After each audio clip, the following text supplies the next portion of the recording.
may be asking the question, will a midlife crisis end my marriage? And I'm here to talk with you about that. My name is Lee Balcom, and I'm the Internet's leading marriage expert.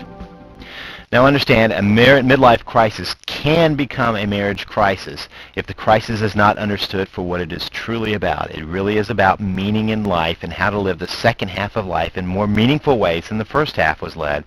It can also become a crisis if it creates tension within the marriage. In other words, if there's a struggle about what's going on and how to resolve it, it ends up creating that crisis. And if the person having the crisis attempts to solve it in unhealthy ways, then it becomes a marriage crisis in addition to a midlife crisis, and that can be very painful for both people.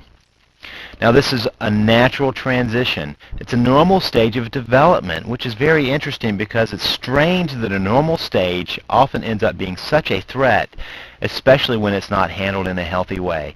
Think about the stereotypes of how people try to handle a midlife crisis of having a new relationship, a new job, a new car, new hobbies, new quests. All those things can be threats to the marriage when the reality is it's somebody trying to find how to have a meaningful life.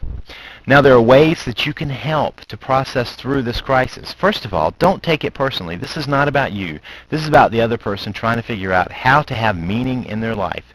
Oftentimes we go through life and we just go through the open doors, and we kind of really stumble through those open doors, and one day we wake up and we know we're at midlife. We've got half a life left.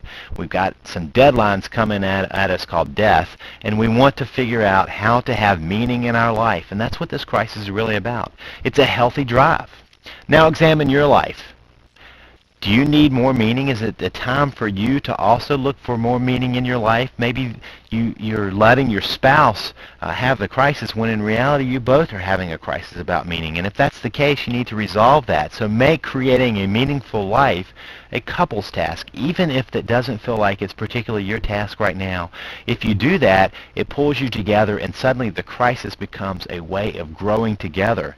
And also be patient, because a midlife crisis does clear up. As soon as somebody figures out that it's all about meaning, the crisis resolves itself as they find ways of having a more meaningful life and being more meaningful in the second half of their life.